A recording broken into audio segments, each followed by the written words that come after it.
Today we're talking about no guts, no glory. Things move at different speeds through the digestive tract. The average adult has about 5 to 10 pounds of toxic poop in their body rotting away there in their intestines and colon. As that stuff starts to build out, we get the feeling of being bloated, backed up, carrying extra weight around our belly.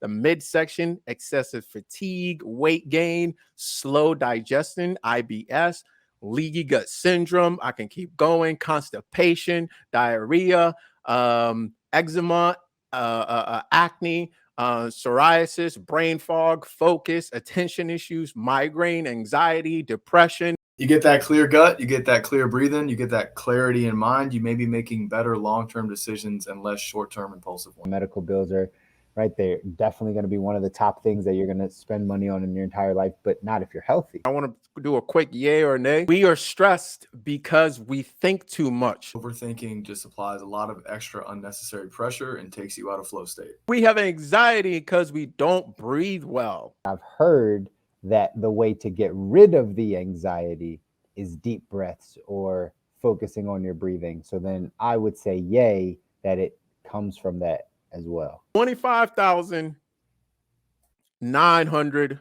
breaths a day. That's what we take. Back in my day, and it was 27 inches of snow and I had to walk all the way and shovel it back and right. Like they were doing physical things that they didn't need a gym. Some may never work out. Others may never think about how they breathe, like ever in their whole life. But they will never, ever, ever forget to eat a meal. That's why I start my clients with gut.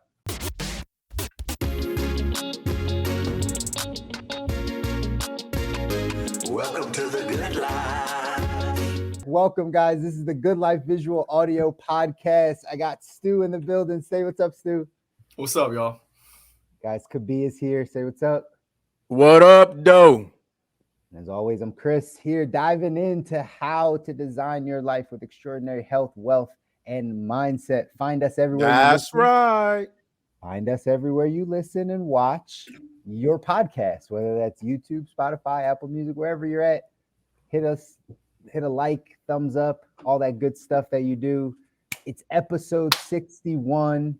We got another great one for you today. And we're going to jump in with a little bit something different. We normally don't go this direction. We're going to do something new because, again, the good life, it's always about trying and learning and continuing to evolve. And some things had popped up over the past few weeks. The fellas and I were having some discussions. We said, we need to bring some segments, some other things to the podcast. One of the things that resonated, because we're all in a form of a client service business, right? We all have clients. We all help people on a daily basis outside of us connecting in this manner on the podcast. That's actually what we're doing. So we said, well, why not bring together a couple of the takeaways that maybe we had from a client this week. We thought it could add some value to you guys as the listeners. And we just wanted to let you know that maybe there's something that you might be dealing with that we already have a client that's dealing with the exact same thing. So we might as well just share it with you and see if you can get some value from it. I'll go first, gentlemen. As always, seeing people having the conversation around money, the one thing that really resonated, it was a common theme for about 2 or 3 of the clients that I saw this week, but it was just about organization, organizing your money, right? Organizing how your money is flowing and actually paying attention to it, being aware. So for, 2 of them were business owners. So we had the conversation about how the money flows. Do you have a business bank account? And from the business bank account, does it flow into a personal bank account, right? We are having these conversations about how many bank accounts they actually needed in order to run their business properly. So that was something that, again, we see a lot of times. Make sure when your money is flowing and you're now becoming more aware of it, you know which accounts it's coming from and what account it's going to.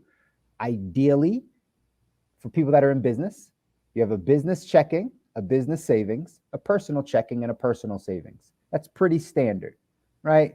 You might hear other people say it differently, but that's how we break it down. Most of your money should be flowing through your business checking, and then You save some in your business savings for taxes, for expenses of the business, right? Like emergency fund business type stuff, but also taxes.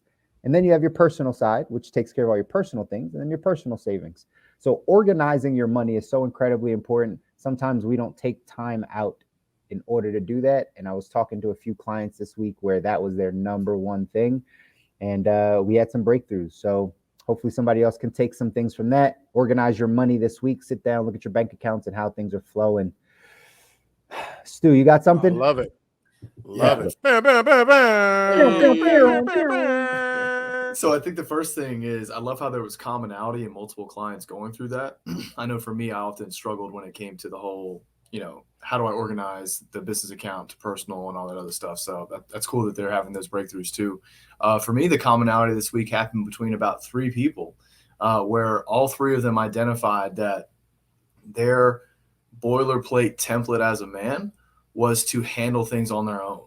That's where they got their pride from. That's where they felt safe. That's where they felt like the honor was. Asking for help was a no-no. And for the very first time, it was 2 first-time client sessions and one probably his second or third, just openly recognizing how much weight is lifted off when you actually open up about your life experience. If you do not talk about what's happening up here, it can feel so heavy. You have no sanity checks. You have no outside opinions on what's going on. No fact checking. Choose that word carefully. But it was so cool to hear this because just a lot ended up coming up for these guys that they had never talked about before. And there was a continued commitment on them to find people in their community that they could actually open up to, aside from the professional relationship with us, utilizing their parents, utilizing close friends. It was awesome. I love that. That deserves a bam, bam, bam, bam. That was great. That was great. I appreciate the call and response there.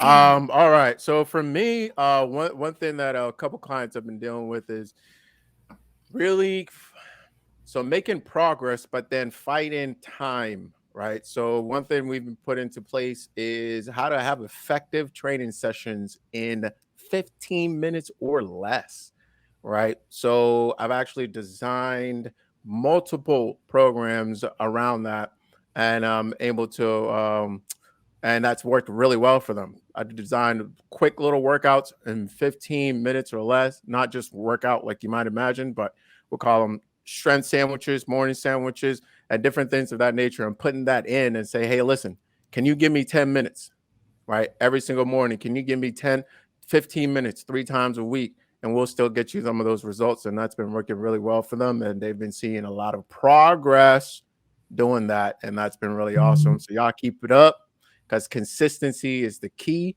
However, whatever you can give me, we'll work with it and we'll get you there. Just give me consistency. I need that. I need that. I need that. That's right. Dude.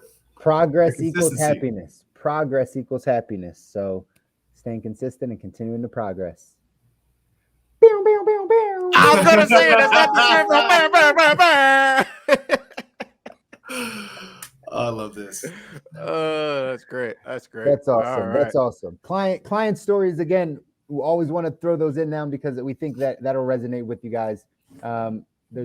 Everybody's dealing with something, and a lot of times it's the same stuff. So however we can add value, we will. Let's jump into this topic today. Young Kobi, sir. It's on you, man. What are we talking about today? I heard it's about Oui. So avec on today, le topic, le toujours. You know what? That brings back. Si, vraiment. Insert random French words. Let's go. Oh man, I started getting terrible flashbacks to a French class I may or may not have been in with good Sir Stu. So we will move on because that did not go too well for me. Yeah. It was not my fault anyway. You know who you are.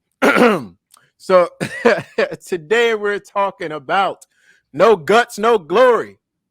Actually, I lie. We're talking about the 3 principles that are really key to me in my program here, the C10. I call it C10 Method. And it took me quite a while to get here, though. But when finally did, it just clicked and made a lot of sense. And this is what I've seen the most long term, not just short term success and medium term success, but long term growth and success with. And it's been with starting. If you imagine 3 targets or 3 circles, the inner circle is a focus on gut health, learning how to eat.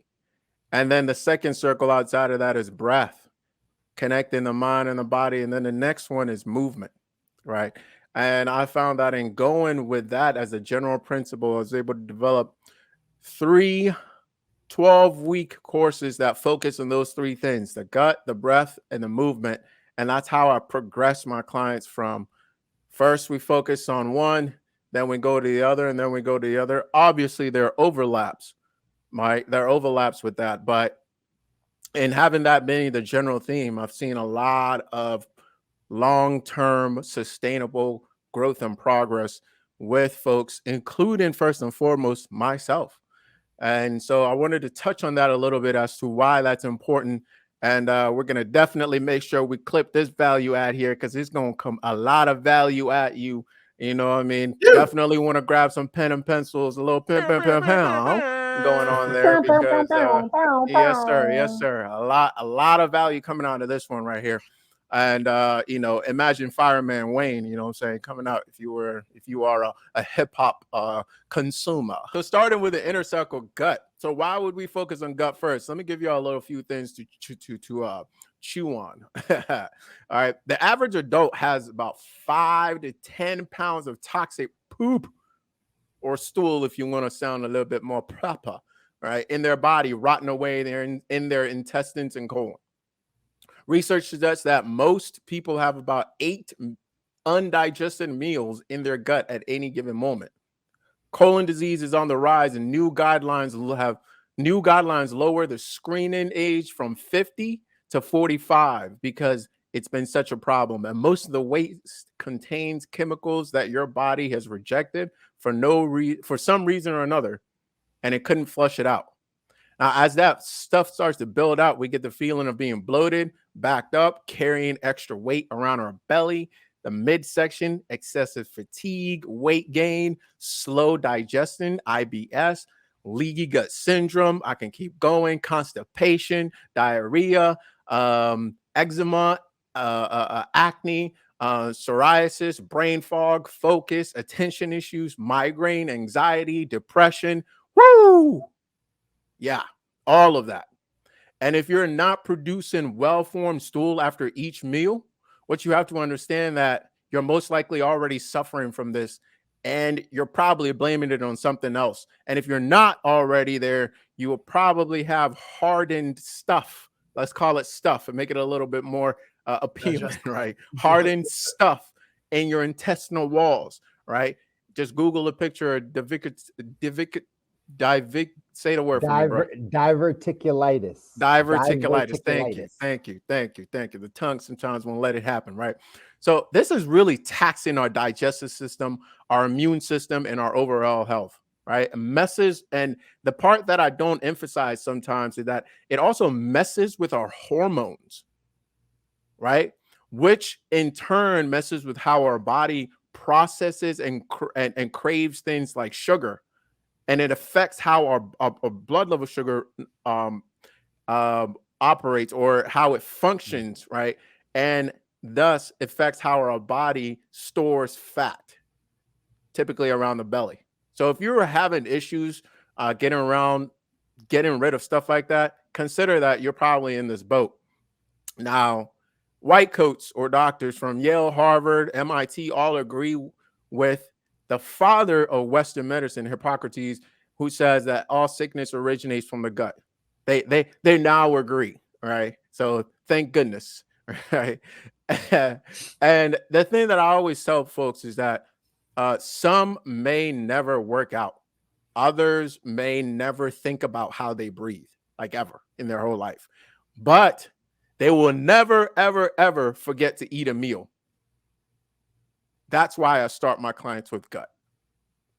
And that's why I believe it's important to emphasize gut first. And then we move on to an emphasis on breath. It doesn't mean we forget gut. It doesn't mean we don't touch movement, but the second stage is an emphasis on breath. And why is that? Because oxygen is the primary nutrient. The primary nutrient. And if you don't believe me, try holding your breath underwater for 10 minutes. Please don't try that. We take 25,000. Please don't try that. Please don't try that. Do not repeat this at home. Right. Just believe me. Just believe me. 25,900 breaths a day. That's what we take. So breathing efficiently is key. And the state of mind affects our quality of breath.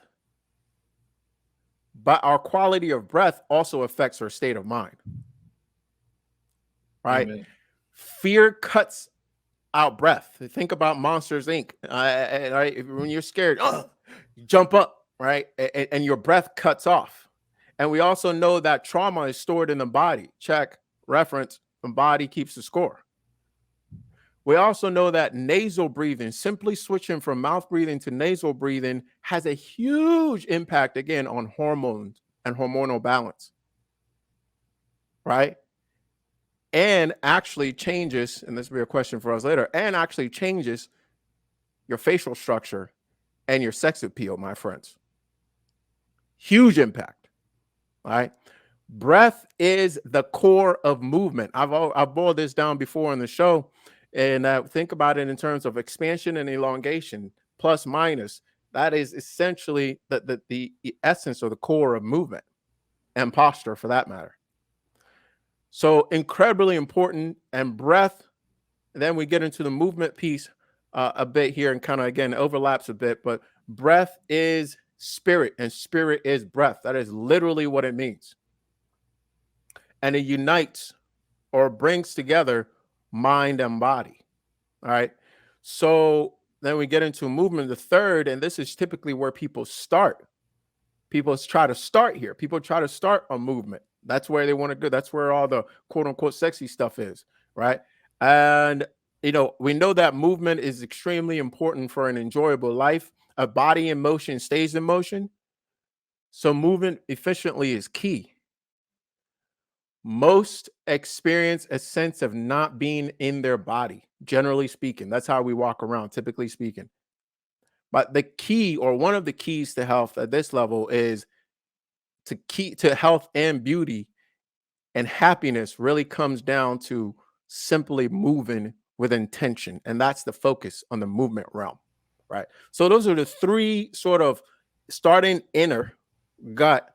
And please do not go to movement without taking control of your gut and I'm not just talking about the poop aspect, I'm talking about also then through that program, that's when we learn or teach how to eat, how to consume, right? Not just what to, but how to consume. Then we move on to the breath, and then we move on to the movement. And by that point in time, you are well equipped to go out there and slay and design a life that you don't need a break from. And that's what it's all about, ladies and gents. All right. So from that, guys, I want to take us to, I'm sure you have some stuff you want to bring up, but I want to do a quick yay or nay. Y'all ready for that? And then we'll hop into some questions that we can. Hey, I see he's ready. Yay. Give him one. Bye, bye, bye, bye. All right. Quick yay or nay here. And feel free to give a why.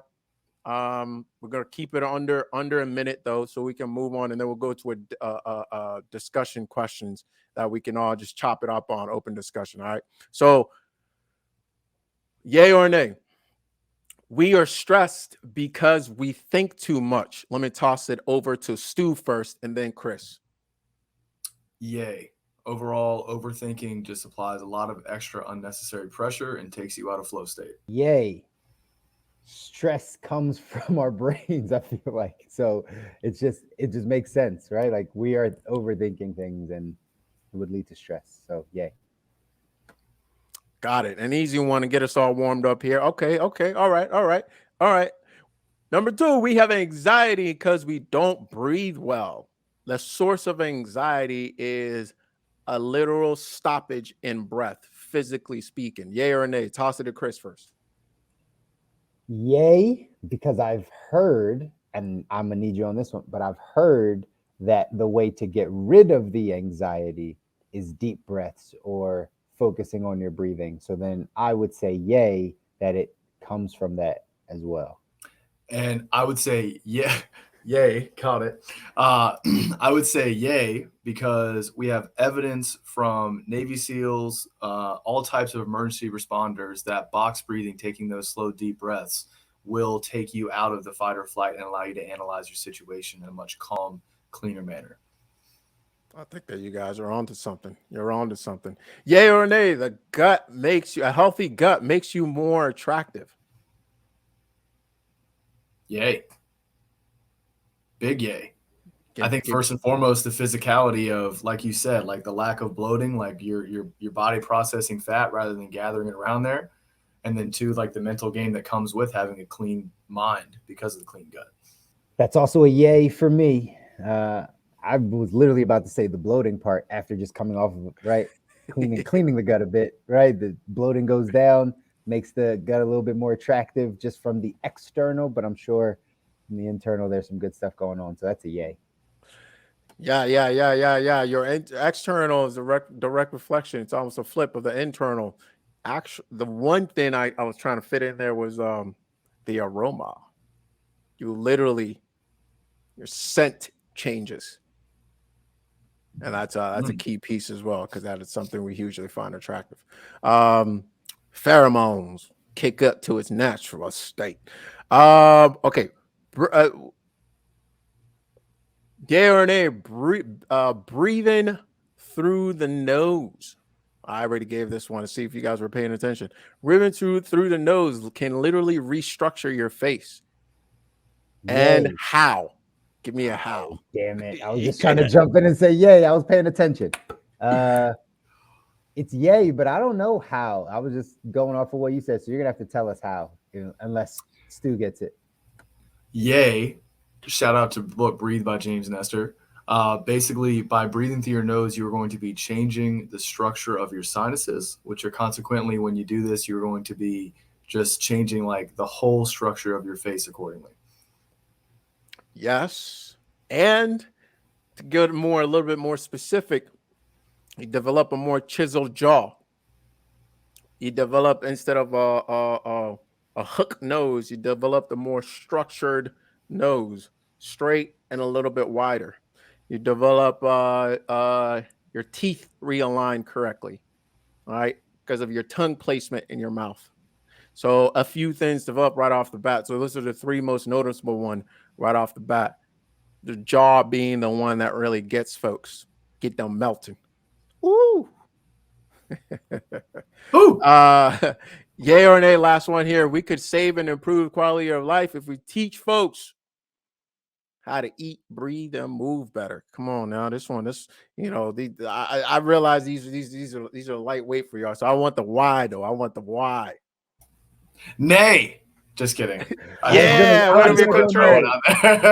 was ready for the nay. I was like, oh, I'm going nay. I'm going nay. All right, Chris, I'm actually going to hand it to you because I got so excited about saying nay that I totally spaced out. No, give the question again, though. That was really because I did.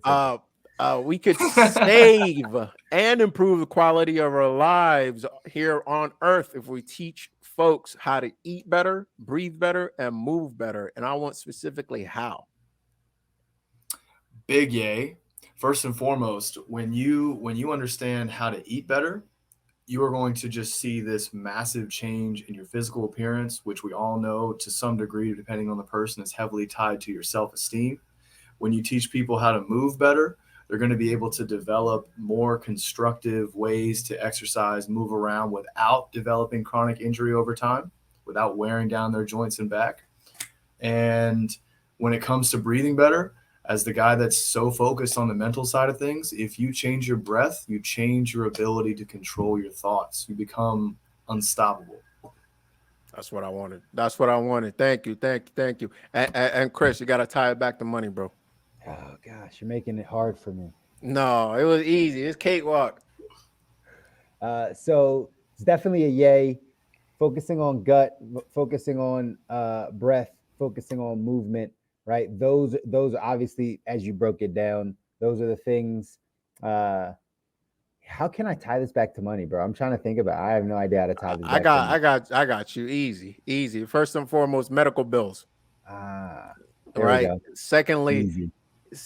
economic structure of the farm and of an agricultural system. Right? If we eat like we're supposed to, be a lot less waste, and not just that, but if we're eating the things that we're meant to eat, our system would look totally different. So those are two right off the bat. You gotta give me one more though. Come on, bro. those were good. For sure, the medical bills, man. I was just having this conversation with somebody talking about how medical bills are right there. Definitely going to be one of the top things that you're going to spend money on in your entire life, but not if you're healthy, right? Not if you actually are focusing on your breath and focusing on your movement and your gut. So, where else is this tying with money? I mean, I don't know, bro. I don't know, but it's a you will literally healthy people. Go ahead, tap you in, bro. You get that clear gut, you get that clear breathing, you get that clarity in mind. You may be making better long-term decisions and less short-term impulsive ones when it comes to money. Way to pick that up, Stu. That's it. Way to pick up that. That's it. And you guys had the alley-oop. I can't do it. That's all it was. That's right. That's right. Literally make more money. You literally make more money, right? And on another side of that, not just healthy, but healthy, attractive folks have been shown to generate more money. So yeah, easy right there. Right there. On that note, I got a nice little pickup for that one. Oftentimes when we hear about this concept of attractive people making more money, there's a lot of resentment that comes about from what you may call haters or just people who don't feel as empowered by that level of attractiveness. Rather than focus on the difference between them and you, why don't you come at it from the idea of what can I do to become more attractive so I can have the same thing for me, because it is possible. You just have to believe it about yourself. That's right. That's right. That's good. That's right. I appreciate that, because that's it. That's it right there. And so, guys, want to open the floor up for a little discussion. I got some questions to get us going here. You guys feel free to take it wherever you want to go. You know, what if I'm curious, what are some questionable things you guys have heard about eating, breathing, and movement that just like struck you like, oh, that's interesting. I wonder if that's true or not. I kind of had to go back a couple years for this, because now I'm just so open-minded to it, all of it, because of hanging out with you. I think back when I was first beginning to look at alternative ways of eating, I think the whole idea of just meats potentially not allowing my body and digestive system to function as fluidly as possible, that just didn't make any sense to me. I mean, it's on the food pyramid. How could it not be good for me? Is that it, Stu? Were you done? No. Is there a 1-2? I can come in with a 1-2 punch. All right, so the two is fast forward when I've done like multiple just juice cleanses or weekly 36s, or just introduce more smoothies into my diet, did I realize that weight sheds off. It just sheds off. And it's just crazy to see the difference in what your body can do, even if not much else changes. If you're just introducing that in more periodically, it's just such a different atmosphere for your body. So true. So true. I picked this up from you, Kobi. A saying. I always wind up regurgitating sayings. I told you guys this before. I hear something, I'm like, oh, that's good. And I wind up telling it to people. And one of the things that you have said in the past about us not listening to our body, right? Something that really, it's key. Like, we've given away that power. We've talked about that before, right? Giving away that power to medical professionals or whatever the case is. So we don't listen to our body. But this constipation thing, I'm around a bunch of people that, right, have some constipation stuff. And I was like, listen, that's your body saying, stop putting stuff in. And I remember you saying that before. And for me, it never clicked until you said it. It's like, yeah, if you're backed up, if it's not coming out, why am I still putting it in? Like, that doesn't make any logical sense. And I just wound up saying that to somebody a couple of days ago, like, well, stop putting it in. And they're like, okay. Okay, it all clicks after a while, but that little piece, it's like it seems like common sense after you know it, but most people, I'm sure, don't do that at all. Like they'll continue to keep stuff in their face even if it's not coming out. Yeah, yeah, and I think to me, that was one of those things that I learned along the way. That was like, this idea of like we must eat 3 meals a day, right? Never questioned it for a while. Breakfast, lunch, dinner. That's what we've always done. Like, why would you do anything else? But when you stop for a second and really think about it, it's like, why? Why 3? Why not 4? Why not 2? Like, why 3? Why 3 is the optimal time frame? Like, why is that? Why do we only think about it like morning, morning, afternoon, evening? Because everybody sleeps at night. That's not necessarily true, right? So I mean, it's just like it starts to when we interrupt the pattern and start to really kind of think about it, and you pause, you realize, oh, I'm not too sure about that. I don't know about that. And Stu, what you said, I think what's interesting is like for me, it was a realization of like about the meats aspect of it and not moving so well. It really more so is things move at different speeds through the digestive tract. And since there's only one track, it's not like something is coming reverse or taking an exit somewhere else. And if it is taking an exit, that might be worse, right? It's going into the little pockets, right? And causing go ahead and let me get it one more time.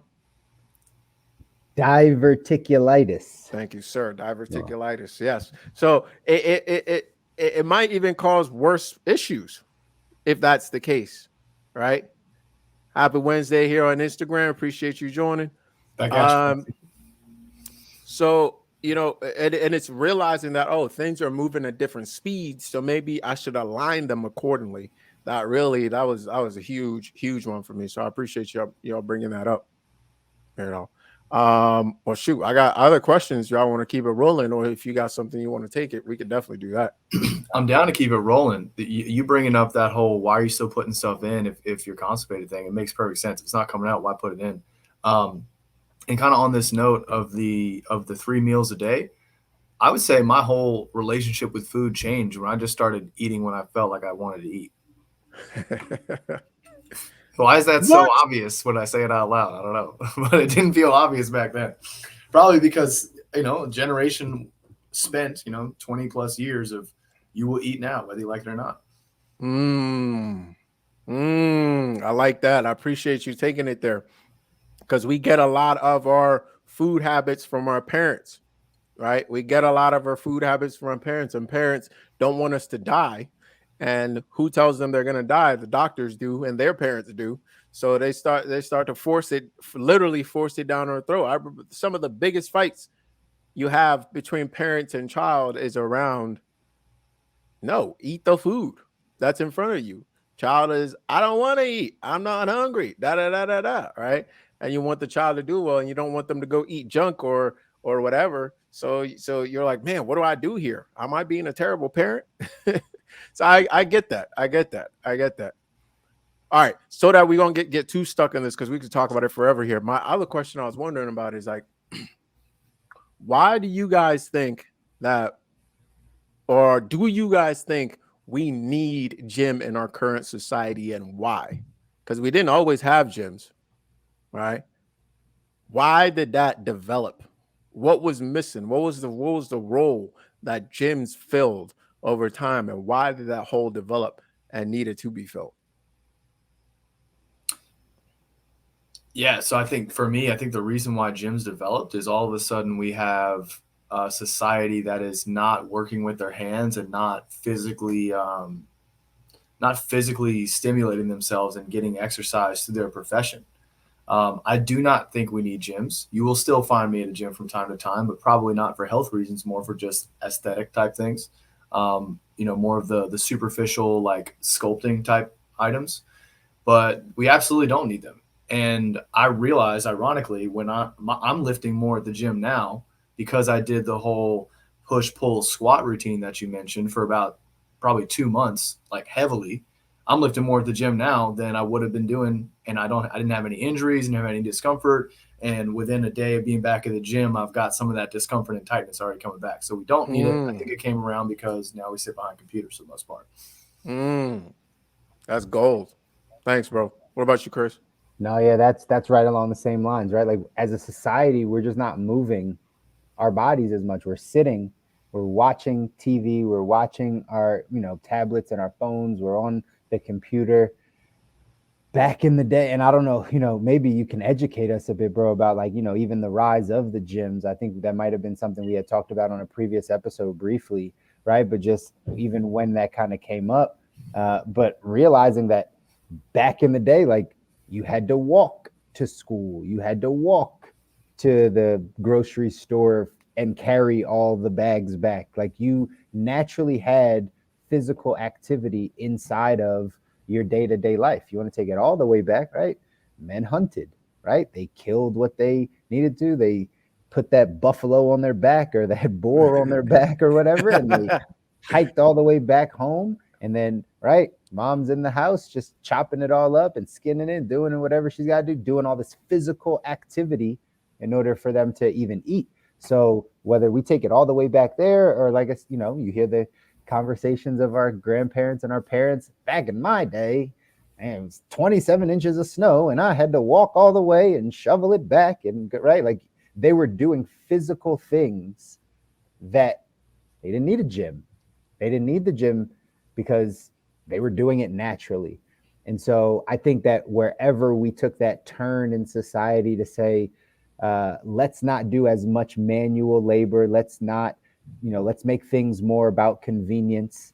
Now we got to implement this place for people to actually move their body because they're not doing it naturally. So I think you guys hit on some key things here, and I want to see if I can put it in a nice little box here for folks here at home. You guys hit on a couple of things. First and foremost, the energy in, energy out natural rhythm has been disturbed, right? And I think you guys did a great job of describing that. And what's happened is that the energy required for us to get the food that is needed has gone way down. The accessibility of the foods has gone way up, and the quality of the food has gone way down, and the addictiveness of the food has gone way up, right? So Foxy B, right, on Instagram right here tells us, and I totally agree with this. I think it came around because of the food that they are now offering the society. Absolutely. And she also says, if your pronoun is she, I gotta be careful these days, y'all. I apologize, that's not, but I think the game came around hand in hand to go with all the fast food that society has placed in front of us. My pronoun is king, by the way, so we go with that. But Instagram won't recognize it. Yeah. Instagram won't recognize my pronoun. It says it doesn't exist, so whatever. Instagram. Have you typed in king and it said no? I did. It literally would not let me do it. I love that. I'm gonna go try your highness. Yeah. So I think those are really key points. Those are really, really key points. Not just as the energy in, energy out component been disturbed, but now we're sitting more. We have greater access to food that's more highly addictive, less fiber, less nutritious, more sugar, more salt, more addictive. We've talked about how the food industry is really a couple major conglomerates that they have some of the best scientists in the world, right? Nestle and whoever can pay some of the best scientists in the world to make our food more addictive, right? Because that's the work. It's not that they're terrible people. It's because that's their job. That's what they do, right? And we're also not educating our children and our adults, but mostly our children, on what they should be eating, right? And yet we're pushing propaganda out at them, Saturday night cartoons or Saturday morning cartoons and all this stuff at them with colorful images and that play on our psychology. It's not just the development of the food, but the psychology to also develop our attractiveness to these foods. And I think we're in a tough situation, man, because it is hard. It is hard, man. It's not as hard when you live in the Pocono and all you had was what you grew in the gardens with mama, or when you went, or when you were hunting, also could have been with mama, right? When you were hunting and you were killing that, that wasn't much of a decision to be made. All right. That wasn't much of a decision to be made. Now it's a hard decision. You got a couple of dollars on you, you can get a Whopper, right? You got a couple of dollars in you, you can load up on carbs, right? And have that insulin level jacked up, right? And have your body storing belly fat, right? And all types of garbage in the gut. So this is why we start with the gut. Right? It's incredibly important. And all our cravings are jerking us around, right? So no labor, energy in, energy out being disturbed, our food being altered to a high degree and made more available, more ubiquitous, cheaper. And at the same time, and this goes back to the gym component, at the same time, you've had sex appeal being sold to us in a particular package, right? So from the Gold's Gym era of the Arnold Schwarzenegger era, right? And even before then with our Sando, right? The lifters, right? Being sold to us like this is what attractiveness is. And it shifted. It used to be a long time ago that an attractive male didn't have anything to do with biceps or any of that stuff. What it had to do is, man, you have some nice gastrocnemius over there. I love those calves. Goodness gracious. Right. And that's what it was about. Right. And it used to be that a woman was, being more plump was the way to go. Why? Woo! Because it could tell, man, listen, she ain't hungry. Right. She's from a good home. She was well fed. Right. So our ideas of appeal has literally, and I'm not saying either is good or bad, by the way. I'm saying it's literally been shifted. And when TV and propaganda took over, it told us that, hey, look at Arnold over there. Arnold got 2 or 3 blonde ladies sitting on those shoulders. I'm just saying.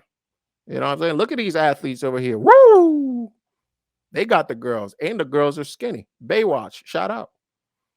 And they blonde and white, by the way. So, we're not going to touch that, but, it is what it is. All right. So I'm just saying it constructed that image, and then it put us in a space where it's like, okay, so now not only do I have to fight through the gauntlet of highly addictive foods that make me store fat, and then I'm beating myself up because I can't stop eating them, and I'm developing mental issues around it because it's like, oh, I don't want to eat this, but it's so delicious, but I hate it. Oh, God, it's good. Right? We're going crazy. And on the other side, we want to go to the gym and look like Arnold. We're in a tough position, man. Tough position. So if you're struggling with any of this stuff, I hear you. That's why we develop gut, breath, and movement to get you through this stuff and to re-stabilize. Because the more you know, the more you control yourself. Not even control yourself, but the more you can weave through the gauntlet, right? The more free you can become and let that anxiety and all that stuff go. So it's tough out there, but the knowledge helps for sure. That's huge, man. That's huge. One thing I do want to go back to, even after all of that, for anybody that's listening, let's go back to that statement, father of Western medicine, right? Saying that all disease, right, originates from the gut, starts in the gut. I didn't always believe that. So clear that up, right? Like what is it that we need to know to understand, to make that statement true? Outside of Hippocrates saying it, what is it that we need to know that makes that true? Like, how does that really work? And it's funny because I've seen stuff recently that a lot of people are starting to hit on this notion, but how did you get to it, Kobi? And like, what evidence, like what backs that up that's true? Yeah, for sure. So when you start to look at diseases, what you're really looking at is you're looking at the leaves of the tree. So the itis, right? You notice, and I can show you this because pay attention to how diseases are named. Bronchitis. It's inflammation of the bronchioles, right? So, and then when you start to trace it down, what you start to see is that disease is caused by two main things. You can put them in. It's toxicity, which is they're both imbalances, right? Ultimately speaking, they're both in harmonious states that our body is in. So toxicity, meaning that there's too much of things that are, let's call it the red side, the acidic side, right? And then deficiency, not enough of the things that are balancing out the red side. So if you think of a scale or a yin yang, and all of this exists like a Russian doll, it's circles within circles within circles, right? But it all comes down to harmony and balance, right? So two things there. And when you trace those two things, they all lead back to the gut, right? You trace those two things, they all lead back to the gut. And if you want to dive a little bit deeper into this stuff in terms of how exactly those things lead back to the gut, I have a couple of resources I can suggest for you to dive a lot deeper into that, but take that on a high level, right? Because when you look at non-acute, because let me keep going on a high level here, non-acute conditions. I chopped my hand off. I got shot here. Blah, blah, blah, blah, blah, right? Those lead to I'm missing an arm and I may get an infection. Right? That's different from chronic conditions, which fester. And you can test this out for yourself. Go ahead and leave something alive. Just leave it out for a little bit and see what happens. Nothing happened, right? Nothing was done to it, but it starts to fester because the condition that it's in is now out of balance. It's now out of whack. And we create a lot of our chronic conditions through the fork. And we create it internally and then it festers externally because our external is literally a direct reflection of our internal state. That's why things like tongue reading, eye reading, face reading, that's why those things work. Because it's literally me being able to look at your internal state on the external. That's why when you clear up the gut, things like skin rashes, eczema, skin tags, and things of that nature, when you are in balance and in harmony, that's why those things clear up. Right? So now you can come from and listen to the list of things I named earlier, just to give you an example of, let's reverse engineer this. When you clear up the gut, we solve things like extra weight, being bloated, right? Excess fatigue, weight gain, slow digestion, IBS, leaky gut syndrome, constipation, diarrhea, eczema, acne, psoriasis, brain fog, focus, attention, migraine, anxiety, depression. Well, how can all those be connected to the gut if all doesn't originate from the gut?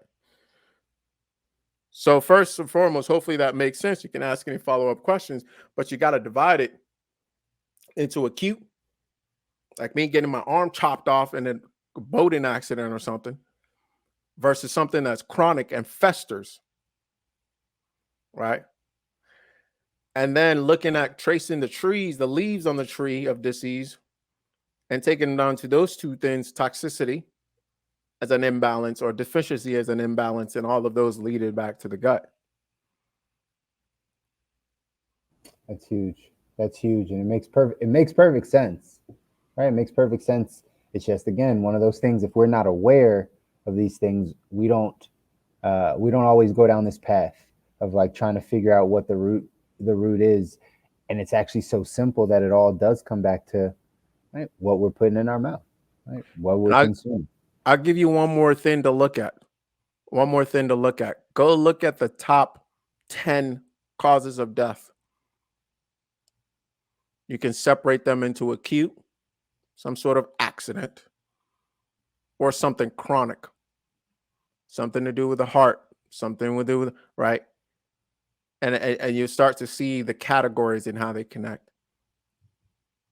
And how, and one of the things, the last thing here for you guys, one of the things that all doctors, regardless of how good or bad they are, will inadvertently kind of tell you is, well, clean up your diet and exercise. Regardless of if they're out of shape or not, they'll tell you that. You want to lower your blood sugar? Yeah. Clean up your diet and exercise. Your cholesterol, clean up your diet and exercise. Your heart condition, clean up your diet and exercise. In addition to whatever drug they're prescribing you, right? I think the most, like, I've always been one that just doesn't get sick when everybody else does, and I think a lot of it has to do with I've been cognizant of it. I haven't been as clean as I am now, but I have always been cognizant of what I eat and consume. But I think the biggest shift I ever had was when I got rid of acne by getting rid of dairy and then just drinking more water. And it's amazing how much money and time and energy we put into dermatologist appointments and all this other stuff when it was really that simple. And then I know people out there that are like, but I really like eating dairy. And I was like, well, what do you like more, eating dairy or acne, or not having acne? Like, life will get very simple for you if you begin to kind of look at these things. Like, if you are trying to be a healthy individual and you want to be attractive and you want to like the way you look, are you really that hung up on a certain type of food that it would affect the rest of your life? Yes, for some. I know. Yes, because we're addicted, right? Like that's why. Yes. Yes. To that And question. that's okay. We're all free to choose. We're free to choose. We're all free to choose. You know, we're not here to tell you that, hey, you should choose this path. We're here to tell you that if you choose the good life, these are some of the ways to get there. All right. We're all free to choose. And that's something I'll say has definitely been a growth area of mine, is that not everybody trying to live a healthy life. I couldn't understand that for the longest time. But not everybody wants it. So that is what it is. It's funny. I used to think the exact same things. I used to think the exact same things about people that didn't want to be wealthy or didn't want to be financially independent or financially free, right? There's a whole group of people that are just like, I just don't care about any of that. I'm like, how could you not? Like, it didn't click all the time. But now it does, right? Now it registers, and I understand everybody has their own views and aspirations of what they want. And it's not the same things that I want all the time. So that's why my motto in business became, right, I'm helping people get to the place they want to be financially. Like, that's now a bar. now where I want you to be, I'm trying to help people get to where they want to be financially. So that means you just want to have 100 grand saved and own your home, and that's the extent of it. Well, let's get there. Somebody else wants to be a multimillionaire and never work again. Well, let's get there. I'm not going to tell you which way to go or not, right? Just you figure it out. I love that. I love that. I like how this is a common theme, because I've kind of felt the same thing. I used to be very judgmental, like, this is the way things should be, and you got to let go of that, especially as we're coaches. The one thing I still grapple with on this is the individuals that don't necessarily want to have, X amount of wealth, or don't necessarily want to be healthy, or don't necessarily want to have like a very enjoyable headspace. Are you educated and informed enough to be able to make the decision and to be able to see actually how easy it might be and what the ROI is? I think that it's almost as if, if we treat our kids from a stance of we try and empower them and educate them. But we also recognize that they're children. They may not always know what's best. They may not realize looking both ways across the street is probably the better way to go about it. So that's kind of where I still grapple with. And that's why I like what we do here, is we do a combination of educating, but we're not trying to sway you in a certain way. It is up to you to make up your own decisions. I think that's a fabulous point. Fabulous point. Give you all the chips, and you go ahead and play them how you will. Go ahead, Chris. No, that's exactly it, right? I agree 1,000%. And just adding to it, right? That's also what again gives that free will, that freedom of choice that people have to do whatever they want with the information that they have. But they don't, I don't give people the ability or the chance to then start complaining on the other side, right? If you say, like, once you have the information and you say, I don't want to be wealthy, or I don't want to be super healthy, I don't care to live a healthy lifestyle, I don't care about these things, then don't complain about the effects of that, the effects of being unhealthy, right? When you're now like, oh, I gotta go to these doctor's appointments and I hate the doctor, and well, you had another option, so don't complain about that side, right? Just deal with it. Same thing for people that are like, oh, I don't want to be wealthy, I just want to be happy and comfortable. Okay, then when you can't take that trip when you're 56, don't be upset. Like, don't be mad, because this is the choice you're making. As long as you have that information, you don't get to stay in the middle, right? You're picking one side or the other. Maybe that's just my black and white nature, right? But I don't think people should be able to complain if you've gotten the information and have the other side of it. Totally. Ownership for your decisions. There we go. Take it. 100% responsible. Mm-hmm. You can't be resentful if you made a certain decision and the consequence got applied. I got maybe one more question for you guys, and then let's do some takeaways and giveaways and do it. All right, before we run out of time here. So, I had a lot more questions, but I guess we got to pick one here. Maybe we'll do two. Maybe we'll do two rapid fire ones. All right. What do you think is going to? How will our society look now that our work? Now that our well, apologies there. Now that our work, how work looks has totally shifted. You got to say the question again, bro.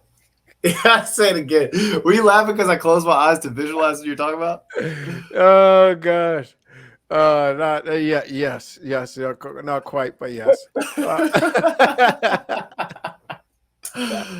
Oh gosh. Okay. Active listening, baby. Yeah, I like it. I love it.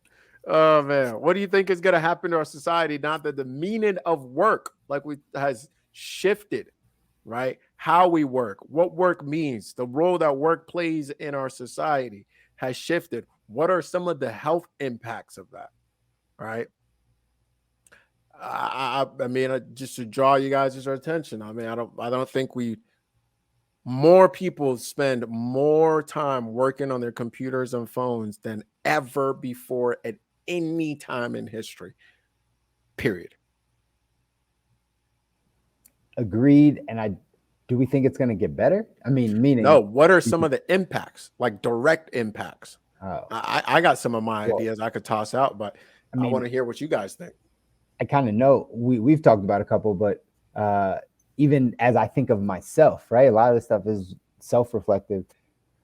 My posture when I sit obviously affects my breathing and affects, right, some of the other things. So like we've talked about leaning too much, you call it tech neck, right? Just having our head down, constantly on the phone, right? Like that, right? We're just now our posture is going to be off. That reminded me of that that TikTok where like they're doing. I know, right? That's what I was going for. Yeah, we got it. We got to make that content. We're synced up. Yeah, that reminds me of that TikTok. Look at that, folks. Look at that, folks. And this is Unk. So meta. That's so meta right there, right? The least millennial out of all of us. That's super meta. Even that was meta by saying it. But anyway, that is definitely going to have an impact. It's going to have a huge impact just in our posture, us sitting at these tables, looking down. I'm thinking about my daughter. Like we're having this conversation with her because she's sitting really close to the TV just because we're not fully set up. So we're like, back up, like it's going to hurt your eyes. Like there's just going to be so many like bodily things that are going to come from this because work is changing and because we're getting more into that digital nature. So that less movement, we kind of touched on that already, right? Just less movement by more of us sitting here, less getting that heart rate up, less moving around. So that's going to have a direct reflection on our health as well. Social anxiety, and goodbye Instagram. It's been real. It's been real. So we just lost IG, or at least I did. Yeah, I did as well. For me on this one, Kobi I said Kobi hit his hour. I get that second, third, fourth cousin treatment on IG. You know, the way I think about it for you now is like you're pretty much on parole. Like you're allowed back on Instagram, but you only get an hour live. Yeah, Gosh. you get like half the privileges of everybody. You can only question the system for an hour. Sorry. It's insane, guys. It's insane. I'm taking my talents to TikTok. We already have our first TikTok idea. Look at that. We should go live on TikTok. We should switch the whole thing up. We digress. We'll talk about that. As long as I don't have to dance. Can you go live on TikTok? Yeah, absolutely. And we'll get so much traction. And no, Stu, you don't have to dance. Actually, there's like 40-year-old people on there dropping crazy business advice that's like got hundreds of thousands of followers. It's way beyond where it was even 6 months ago. But anyway, I didn't realize you could go live on there. Yeah, we should talk about that. Yeah, for sure. Cool. All right. So what do I think is going to happen by the workforce shifting to computer-based? Social anxiety. I'm seeing it with like literally one half of my target client, the young adults who are just trying to figure life out and figure out their circumstances. Many of them are wondering, like, how do I go back out? How do I date? How do I socialize? How do I just go explore the world when all of a sudden I've been out of practice for so long? And my quick answer to that is trial and error. You got to get back on the horse. It's okay to fall off. You just got to get back on. And really what's happening when we are not physically around other humans is we are no longer getting reps of our nervous system firing up in some type of way. Your nervous system and your body reacting to the people around you, the pressures, the fight or flight, the emotions, the vibe. You are not getting exposed to that. So if you are constantly working behind your computer now, I would recommend finding another way to go out there and get used to that, or else you're going to go out in a social situation and your nervous system may fire up because you're so nervous you don't know what to do. You don't know how to talk to it and soothe it in these moments anymore. Yeah, that's huge. That's huge. Thanks for hitting on that, bro. That's huge. All right, guys, listen, it's that time. Let's go ahead and give some takeaways, giveaways, and roll with it. We could talk about this for a while, but I don't want to keep it going too long. Takeaway, giveaways. Whoever wants to go first, feel free. Otherwise, I could probably start off. I could chime in real quick. Giveaway, book Breathe by James Nestor. Anybody out there that wants to be a total nerd and understand the power of your breath and all the things you can do with it and how many people around the world have been studying this, dive into the book Breathe by James Nestor. It's dope. Great takeaway or giveaway. My takeaway again, all disease originates from the gut.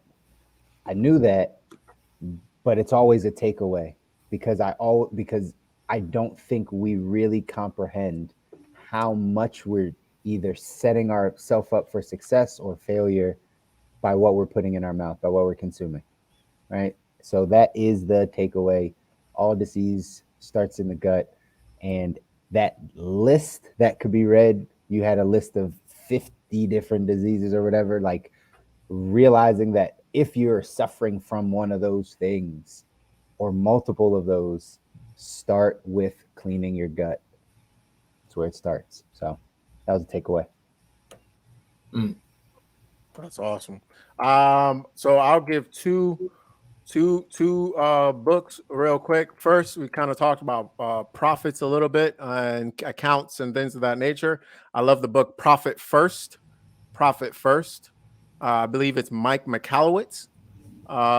Check that out. It's an awesome for businesses and how to align your accounts and set them up. That book was super full of information. And then in line with this today, I typically recommend other books for health stuff, like the Muculus Diet Healing System, but the Miracle Detox Source Book is a Bible. It's a Bible that you got to check out. It's a Bible. And it's so funny. I open to a random page and I see skin and its disorders, and I see mind, emotions, and the self. So it covers everything. And it really does originate from the gut.